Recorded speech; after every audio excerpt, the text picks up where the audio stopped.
Doa yang benar tidak berbicara tentang kata-kata yang benar, karena kata-kata tidak menjadi jaminan apakah doa kita benar atau tidak. Tetapi sikap hati kita menentukan apakah doa kita benar atau tidak. Doa kita tidak ditentukan oleh pemilihan kata. Tuhan tidak bilang, oh kata-kata ini gak bagus, kamu harus ganti kata. Kata-kata ini gak baku, kamu harus pakai kata baku untuk berdoa supaya aku bisa menerima doamu. Tidak. Tetapi doa yang benar itu lebih ke arah sikap hati kita pada saat kita berdoa. Tadi malam kami bersama Youth nonton satu film judulnya Overcomer. Nanti Bapak Ibu kalau mau bisa ambil film ini di saya. Itu film sangat memberkati sekali. Dan di situ mereka juga terlibat dalam doa. Dan doa mereka itu gak muluk-muluk. Doa mereka itu mereka jujur kepada Tuhan, apa yang mereka perlukan, apa yang mereka butuhkan, itulah yang mereka doakan. Nah, hari ini kita sama-sama akan belajar mengenai doa yang benar itu seperti apa yang diharapkan Tuhan saat kita berdoa, Bapak Ibu Saudara. Lanjut.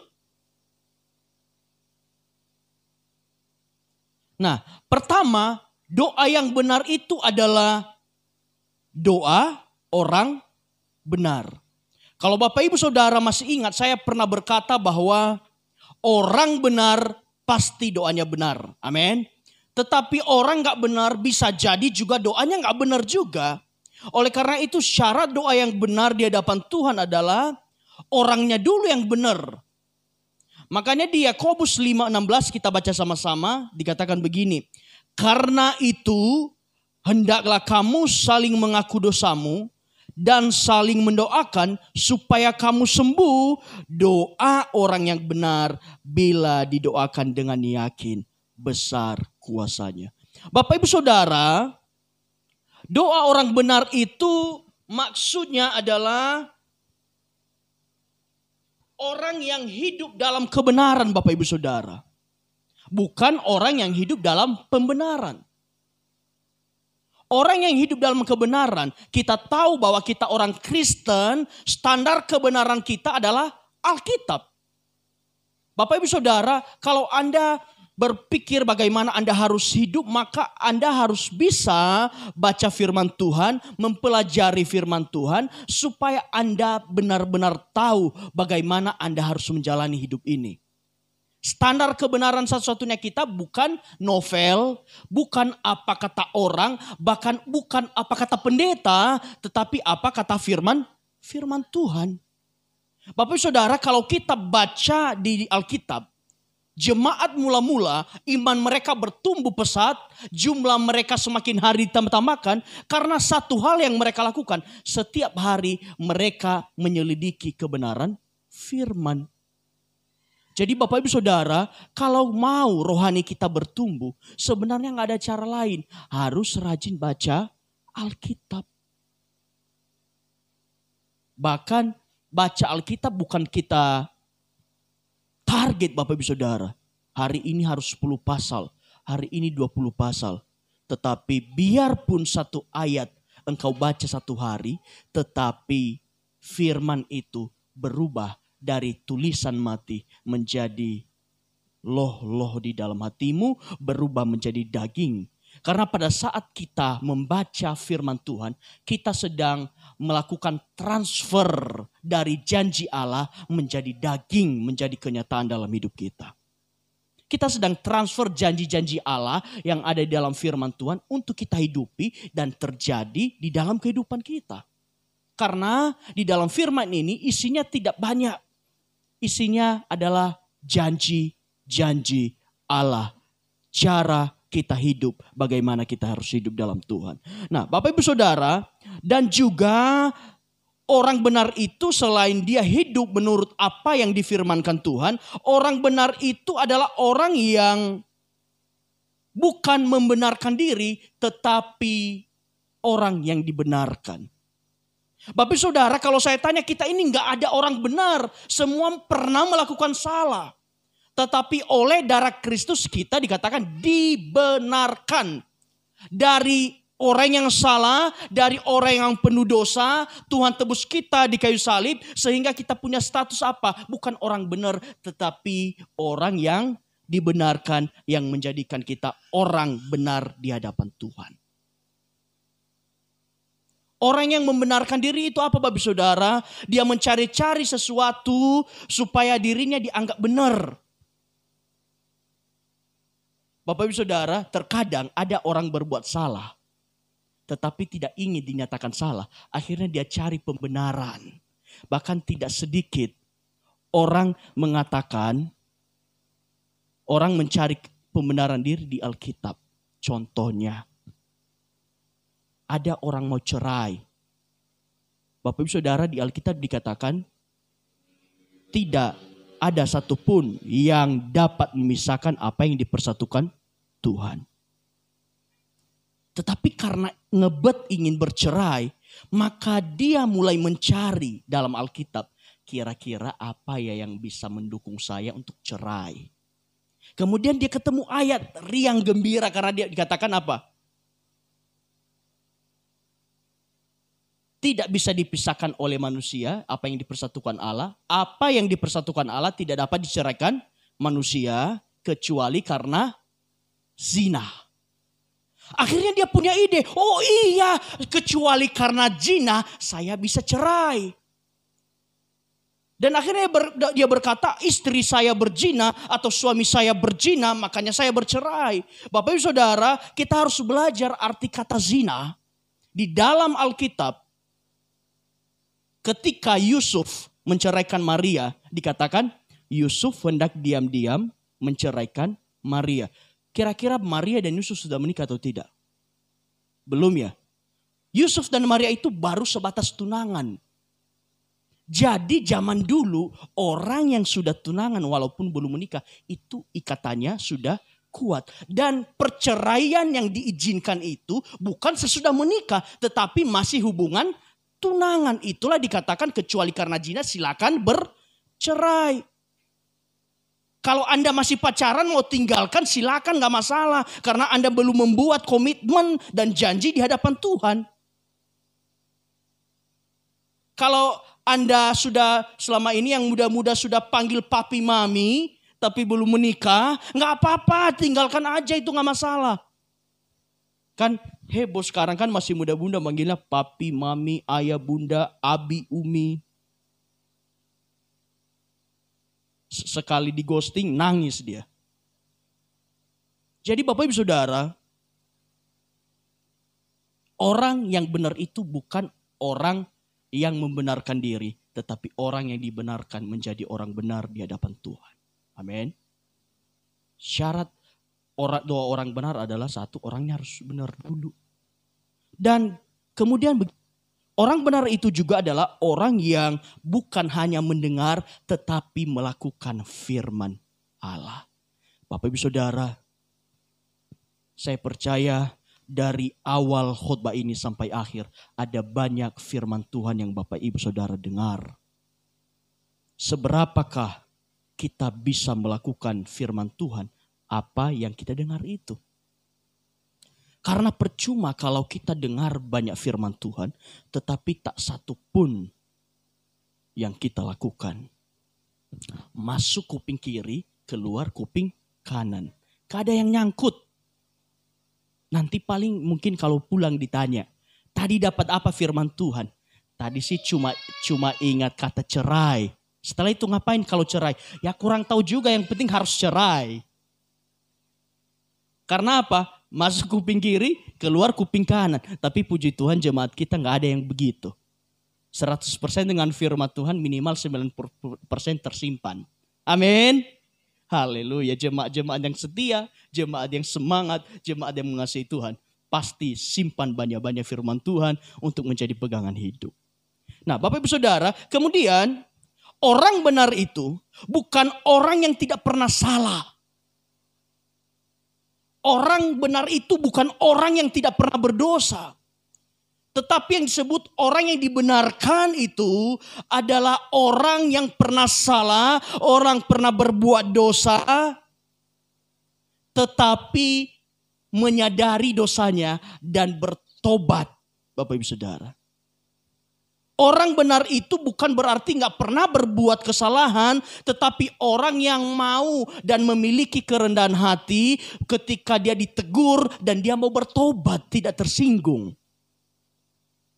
Jemaat yang mengasihi Tuhan, jemaat yang hidupnya benar itu adalah jemaat yang ketika mungkin gembalanya arahkan dia dengan rendah hati terima, oh iya terima kasih Pak Pendeta, saya akan berubah. Bukan jemaat yang ketika ditegur kemudian minggu depan gak datang lagi dan sampai selama-lamanya, sampai Tuhan datang kita tidak bertemu lagi.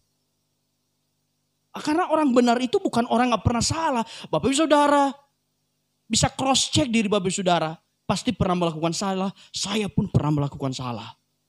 Tetapi bukan berarti kita gak bisa jadi orang benar lagi karena kita pernah melakukan salah. Tetapi kita dikatakan Tuhan orang yang dibenarkan karena kita mau koreksi dan kita mau bertobat. Kita mau rendah hati untuk bisa menerima apa yang Tuhan mau.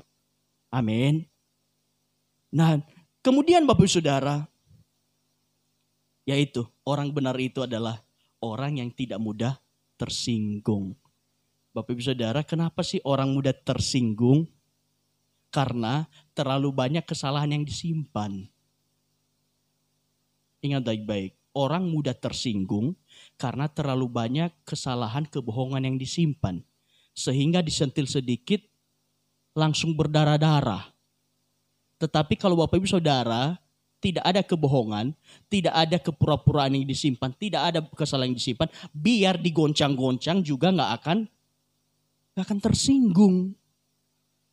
Biar diomongin kiri kanan engkau masih bisa senyum. Makin banyak orang ngomongin kamu masih bisa senyum dan engkau bisa berkata, Tuhan ampunilah mereka karena mereka tidak tahu apa yang mereka perbuat. Tetapi kalau memang kita banyak salah yang kita simpan dan tidak ada penyelesaian, jangankan orang singgung kita. Orang lain ngomongnya si C, kita yang tersinggung. Tetapi kalau kita orang yang hidupnya benar dan dibenarkan di dalam nama Tuhan, biar orang mau ngomong macam-macam, kita tetap santai dan tidak mudah tersinggung. Jadi Bapak Ibu Saudara, doa orang benar itu satu, orangnya harus benar dulu. Doa yang benar itu adalah doa orang benar. Benar karena apa? Karena firman Tuhan. Benar karena apa? Karena mau bertobat ketika ditegur. Orang benar karena apa? Karena orangnya tidak menyimpan banyak kesalahan kebohongan sehingga tidak mudah tersinggung ketika melakukan segala sesuatu. Nah, itu yang pertama Bapak Ibu Saudara. Yang kedua, lanjut. Doa orang benar itu adalah doa dengan motivasi yang benar. Bapak Ibu Saudara, kalau anak Bapak Ibu umur 5 tahun. Jangan 5 tahun deh, 12 tahun lah. Karena udah cukup dewasa 12 tahun. Dia minta kepada Bapak Ibu, Pa, Ma, minta korek. Dikasih atau tidak? Tidak. Oke, karena masih anak-anak. Kemudian umur 20 tahun. Dia datang ke Bapak Ibu dan dia berkata, Mah, minta korek api. Kira-kira dikasih tidak? Dikasih. Pertanyaannya Bapak Ibu Saudara, kalau kemudian Bapak Ibu tanya, Nak, korek untuk apa? Kemudian dia bilang, saya mau bakar rumah tetangga. Kira-kira dikasih lagi gak? Gak dikasih. Tapi dia bilang mau bakar sampah, itu pasti dikasih.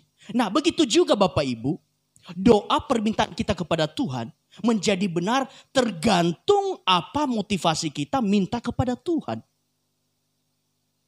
Bapak Ibu Saudara, Anda minta kulkas 4 pintu kepada Tuhan. Tuhan, minta kulkas 4 pintu. Tetapi Tuhan tahu maksudmu. Kulkas 4 pintu mau dibeli karena tetangga baru beli kulkas 3 pintu. Nggak mau kalah. Tetapi kalau dirimu sadar, engkau contohnya minta kulkas 4 pintu karena apa? Karena saya mau buka usaha es Tuhan, biar usaha saya makin besar. Akan berbeda respon Tuhan terhadap apa yang kita doakan. Nah kita baca sama-sama Yakobus 4, 2-3. Dikatakan, kamu tidak memperoleh apa-apa karena kamu tidak berdoa. Pertama, nggak mendapatkan apa-apa, nggak dapat apa-apa karena nggak berdoa. Tetapi selanjutnya dikatakan begini, atau kamu berdoa juga, tetapi kamu juga tidak menerima apa-apa. Jadi Bapak Ibu, tidak berdoa, tidak terima apa-apa. Berdoa juga tidak terima apa-apa. Kenapa? Karena kamu salah berdoa. Sebab apa yang kamu minta hendak kamu habiskan untuk memuaskan hawa nafsumu. Bapak Ibu Saudara, Tuhan sangat tidak mau kalau kita minta sesuatu untuk memuaskan daging dan hawa nafsu. Tapi kalau kita minta sesuatu apa yang kita butuhkan, apa yang benar di hadapan Tuhan, saya percaya Tuhan pasti kasih apa yang kita doakan. Nah, lanjut. Motivasi yang salah kalau orang berdoa. Saya ada lihat klip semalam di TikTok. Ada seseorang yang berkata begini. Sampai kapanpun saya tidak akan mengampuni dia. Saya berdoa kepada Allahku supaya Allahku membalaskan segala dendamku. Supaya dia dihajar oleh Tuhan. Supaya hidupnya tidak tenang. Bapak Ibu Saudara, kira-kira kalau doa itu Allah dengar tidak? Perhatikan baik-baik. Motivasi yang salah ketika Anda berdoa. Satu, pertama tadi katakan. Anda berdoa tujuannya untuk memuaskan keinginan atau kesombongan. Saya tahu kalau Bu Lince minta mobil kepada Tuhan, mobil pick up. Karena itu diperlukan untuk usaha.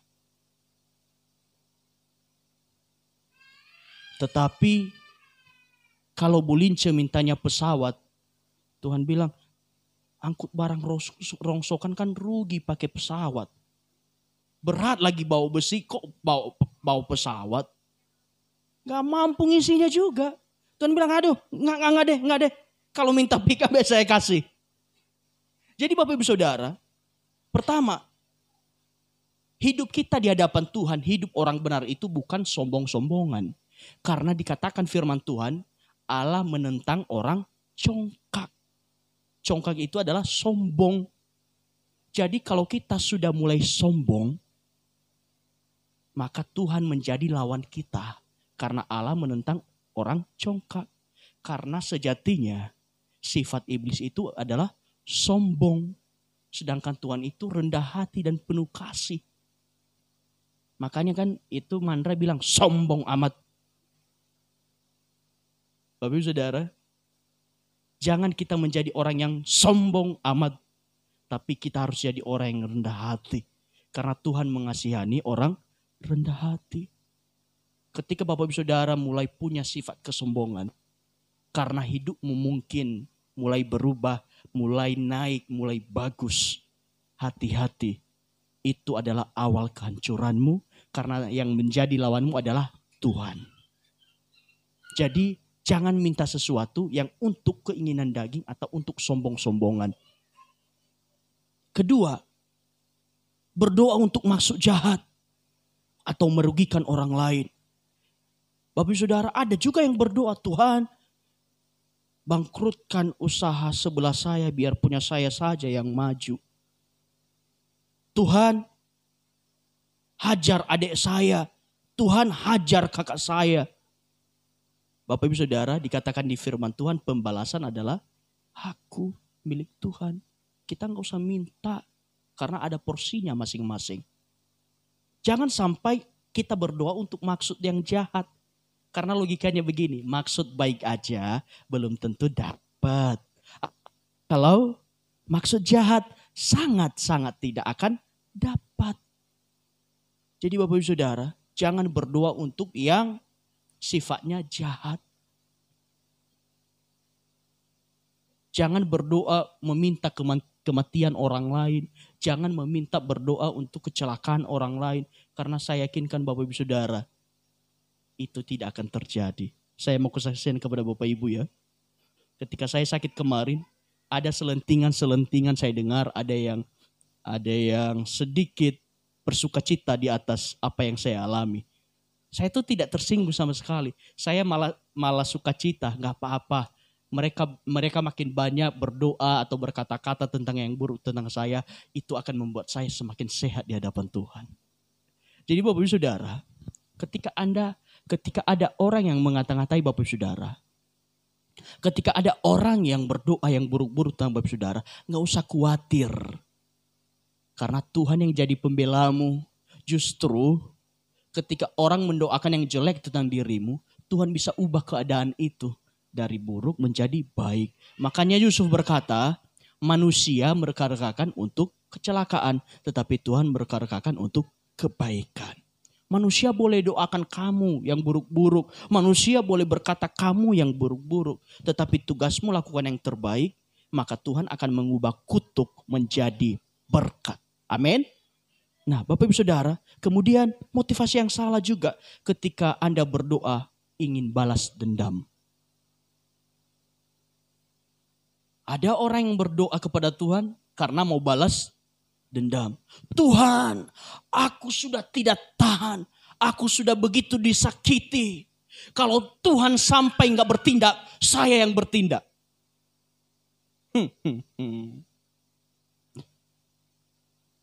Bapak Ibu Saudara, saya mau kasih tahu ya. Semakin Anda sakit hati kepada orang, maka Anda akan semakin sakit dan dia akan dibuat semakin diberkati Tuhan. Ini clear Bapak Ibu Saudara. Ketika Anda menyimpan sakit hati kepada seseorang, maka kamu akan menjadi sakit.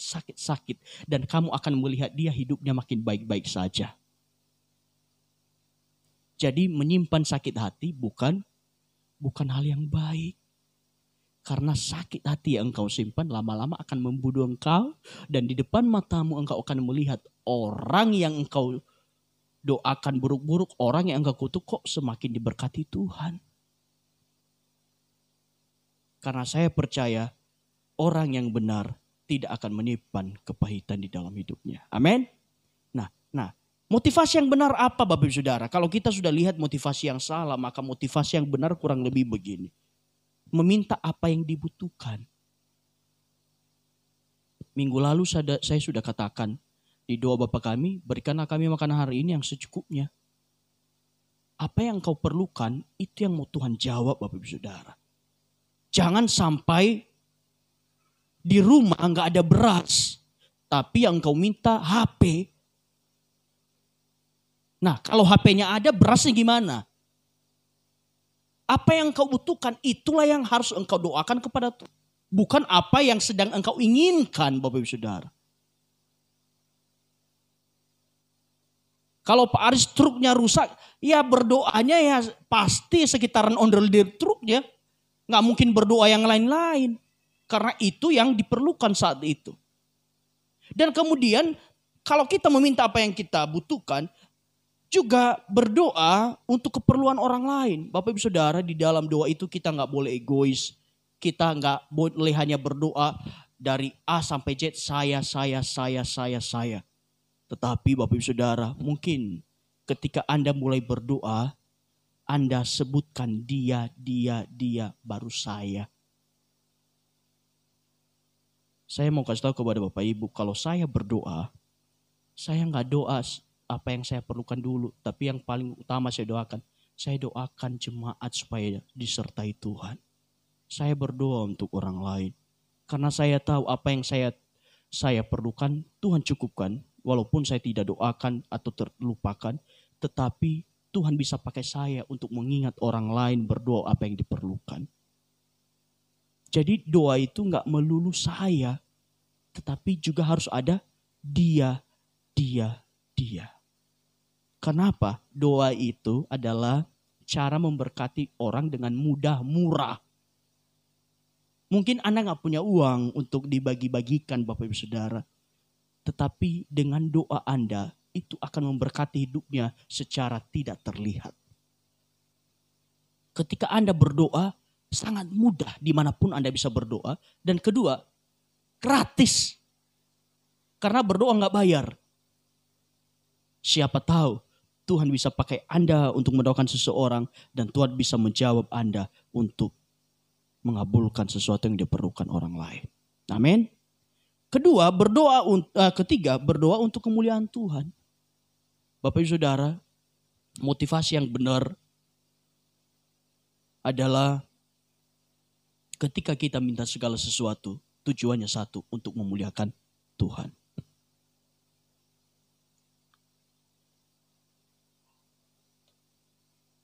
Bukan untuk kemuliaan diri sendiri. Orang lain bisa minta A, B, C.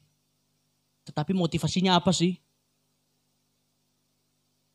Tuhan, berkati saya Tuhan. Saya ingin punya mobil. Biar saya kalau ke gereja bisa sekalian jemput anak panti. Kasihan mereka jalan. Itu kira-kira motivasinya benar enggak? Tapi kalau berdoa, Tuhan, saya minta mobil. Malu Tuhan, teman kantor udah pada punya mobil. Tinggal saya nggak punya mobil. Itu kira-kira nilainya lebih tinggi yang mana? Untuk kemuliaan diri sendiri atau kemuliaan Tuhan? Untuk kemuliaan Tuhan. Jadi Bapak Saudara, pastikan setiap engkau berdoa, apa yang engkau minta adalah semuanya untuk kemuliaan nama Tuhan. Terkadang kita sudah capek-capek berdoa, tapi kita nggak dapat apa-apa, kata firman Tuhan. Karena apa? Motivasinya salah. Motivasinya untuk memuaskan diri. Tetapi ketika motivasi kita minta sesuatu untuk memuliakan Tuhan, saya percaya di waktu yang tepat Tuhan pasti jawab doa kita. Amin.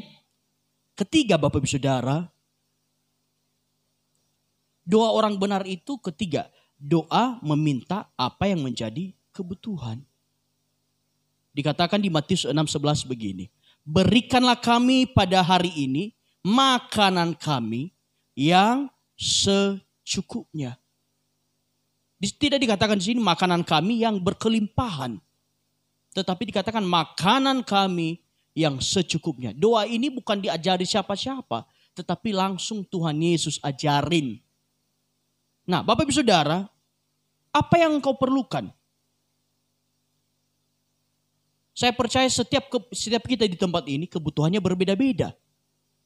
Saya mungkin butuhnya A, tapi belum tentu Pak Aris butuhnya A. Mungkin butuhnya B. Pak Aris mungkin butuh underdeal truknya, tapi itu enggak saya butuhkan. Semua kita berbeda-beda kebutuhannya. Silakan berdoa kepada Tuhan dan lakukan yang terbaik, maka Tuhan bisa memberkati apa yang kau perbuat. Kedua, apa yang perlu engkau doakan? Seperti tadi, bukan hanya diri sendiri, tetapi orang lain. Engkau melihat dari jauh, ada yang kesusahan. Kalau tanganmu belum bisa mengulurkan sesuatu karena engkau gak punya, setidaknya doamu bisa memberkati hidupnya.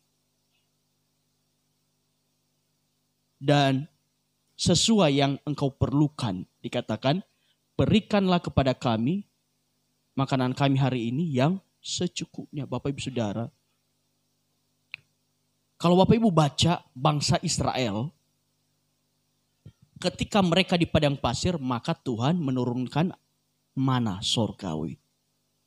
Dan apa yang Tuhan katakan?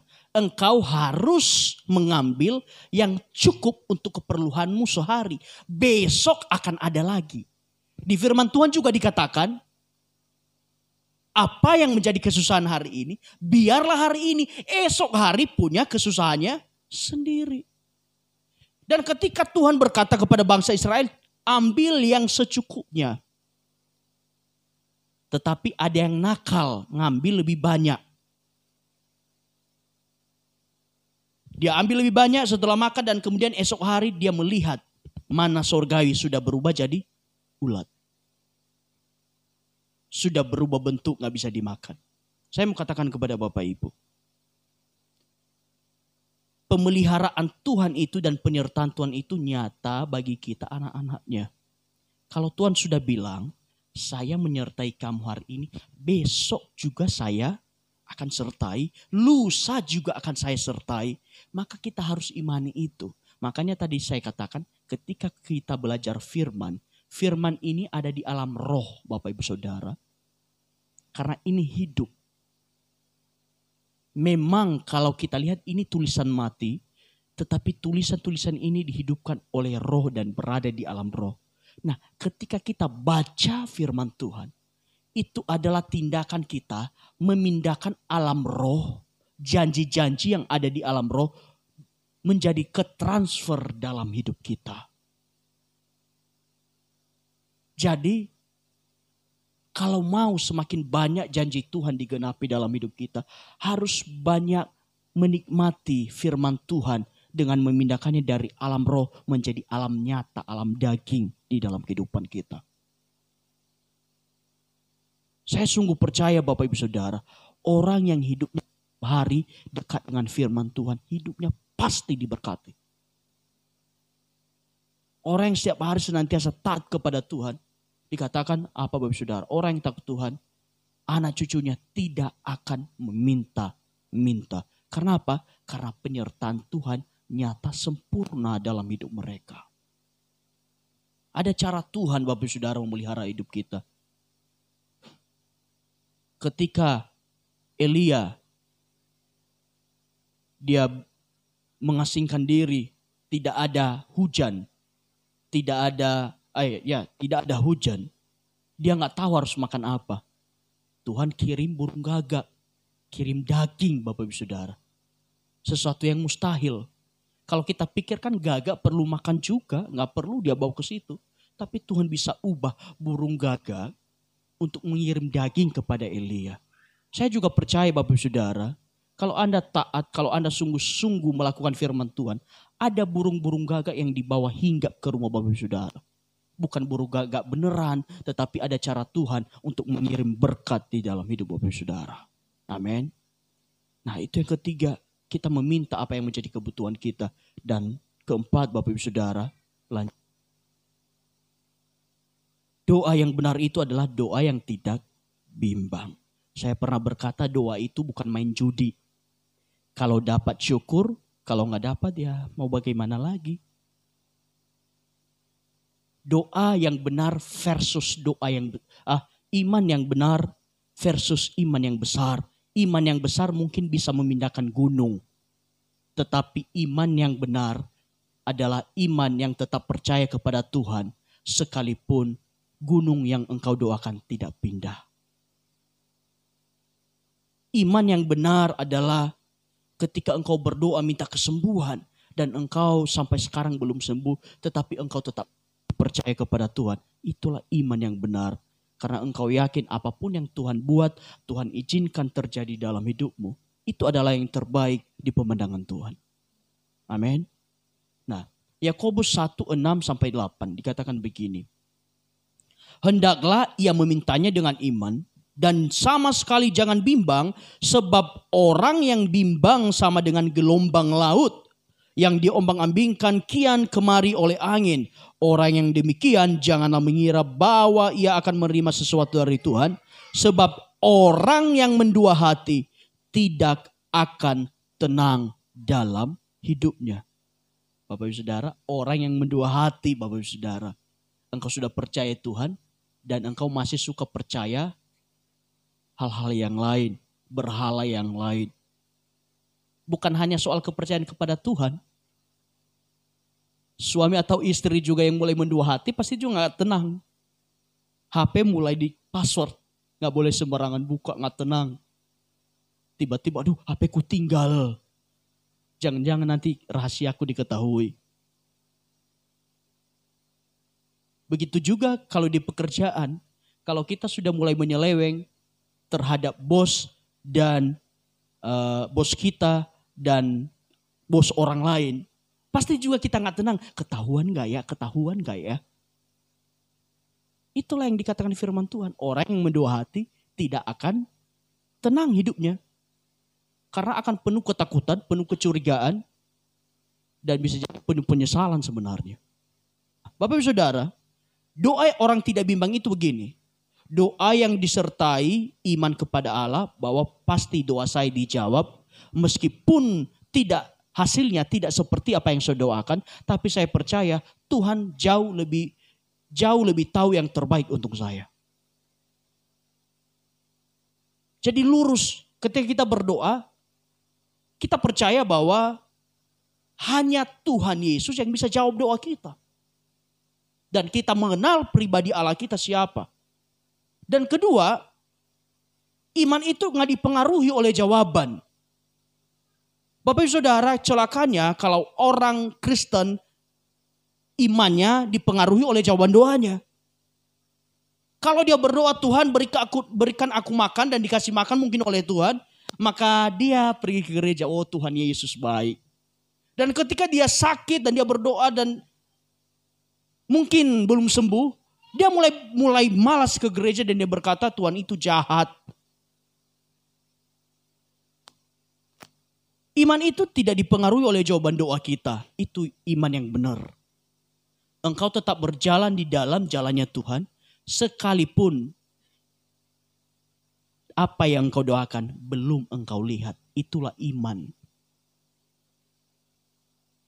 Sekalipun belum ada yang berubah. Sekalipun belum ada yang terlihat baik di hadapanmu. Tapi percayalah segala sesuatu menjadi baik kalau sudah ditangani oleh Tuhan. Amin. Bapak Ibu Saudara, dan doa orang tidak bimbang itu adalah doa, tetap berdoa secara konsisten. Minggu lalu ada satu kata yang namanya push. Pray until something happen. Berdoa sampai sesuatu terjadi. Jadi doa orang yang tidak bimbang itu adalah doa yang tetap berdoa meskipun belum ada yang berubah sama sekali. Tetap berdoa kepada Tuhan. Jangan sampai engkau berdoa kepada Tuhan minta jodoh. Sudah 6 bulan jodohnya belum datang, akhirnya pindah haluan. Minta sama Mbah Dukun aja. Kayaknya lebih cepat. Orang yang benar, orang yang hidup sesuai kebenaran firman Tuhan, gak peduli dia mau 6 bulan, mau 1 tahun, mau 10 tahun, dia tetap percaya Tuhan kasih yang terbaik. Dia gak akan pernah pindah haluan untuk meminta kepada ilah-ilah yang lain. Jangan sampai sudah berdoa minta usaha kita dilancarkan Tuhan, tetapi sebenarnya bukan tidak Tuhan, cara kerja kita mungkin yang tidak benar. Dan Tuhan sudah berulang kali ingatkan kita harus ubah cara kerja kita. Tapi kita yang nakal gak mau berubah. Udah 6 bulan mungkin berdoa, Tuhan bikin usaha saya maju, Tuhan berkati usaha saya. Dan 6 bulan gak ada jawaban, akhirnya minta kepada pohon besar. Tapi saudara, saya berdoa untuk Bapak Ibu. Imanmu tidak akan goyah sekalipun jawaban doamu bukan ya. Tapi bisa jadi Tuhan bilang, tunggu dulu, sabar ya nak. Kamu belum siap kalau saya kasih ini. Bapak Ibu yang punya anak kecil biasanya suka ngambil barang. Dan biasanya orang tua jangan. Nah, tahu pertama, kalau barang itu dia ambil, itu bisa celakai dirinya. Atau dia bisa merusak barang yang sudah ada. Makanya orang kaya bukan jaminan hidupnya damai sejahtera. Setuju gak dengan saya? Tetapi orang yang hidupnya secukupnya bisa jadi itu orang yang paling bahagia karena mensyukuri apa yang dia punya. Orang yang kaya bukan jaminan sukacita, damai sejahtera, happy. Karena bisa jadi karena dia punya uang banyak, lama-kelamaan mungkin mulai bergeser, mulai narkoba, mulai judi online, mulai main slot, mulai ini, mulai itu. Dan lama-lama mulai habis. Tetapi orang yang takut akan Tuhan, walaupun hidupnya, berkat dalam hidupnya itu seperti hanya tetesan-tetesan air dari keran, itu akan bertahan dan akan memberi hidupnya. Tetapi orang tidak takut akan Tuhan, biarpun air seperti derasnya air pancuran, semuanya akan sia-sia dan hilang begitu saja. Jadi Bapak Ibu Saudara tetap takut akan Tuhan, karena bukan uang, bukan harta yang bikin kita damai sejahtera. Tetapi justru ketika kita takut akan Tuhan, kita tetap bisa mengalami damai sejahtera. Amin. Iman yang sungguh-sungguh bukan hanya untung-untungan. Berdoalah kepada Tuhan sungguh-sungguh. Rasakan apa yang kau doakan. Ketika engkau benar-benar meminta, rasakan bahwa engkau meminta itu. Dan saya percaya apa yang kau doakan, di waktu yang tepat Tuhan akan kasih. Terakhir Bapak Ibu Saudara, slide terakhir. Kita tolong. Satu kali lagi. Ya, kita baca sama-sama yuk. 3, 2, ya. Jadikan doa kita sebagai kebutuhan rohani kita yang mendesak. Jangan jadikan doa seperti obat yang dicari hanya kalau diperlukan. Amin. Tuhan itu harus jadi makanan roh setiap waktu. Tahu kalau kita nggak makan pasti lemes. Tapi obat itu dicari cuma kalau sakit. Bapak Ibu, ketika kemarin saya ada vonis yang namanya penyumbatan, maka saya dikasih obat pengencer darah. Bahkan ketika dekat kateter itu dikasih pengencer darahnya itu 2 kali sehari. 1 kali pagi, 1 kali malam hari dengan jenis berbeda dan dosis berbeda. Dan ketika saya sudah tidak ditemukan sumbatan, akhirnya saya kembali ke dokter dan dokter bilang pengencer darahnya saya hentikan ya. Karena sudah gak diperlukan. Begitu juga dengan kita. Kita tuh perlu Tuhan setiap saat, setiap waktu. Tuhan itu bukan seperti obat yang hanya kita cari kalau lagi perlu. Tapi kita perlu Tuhan di segala situasi dan di segala kondisi. Amin.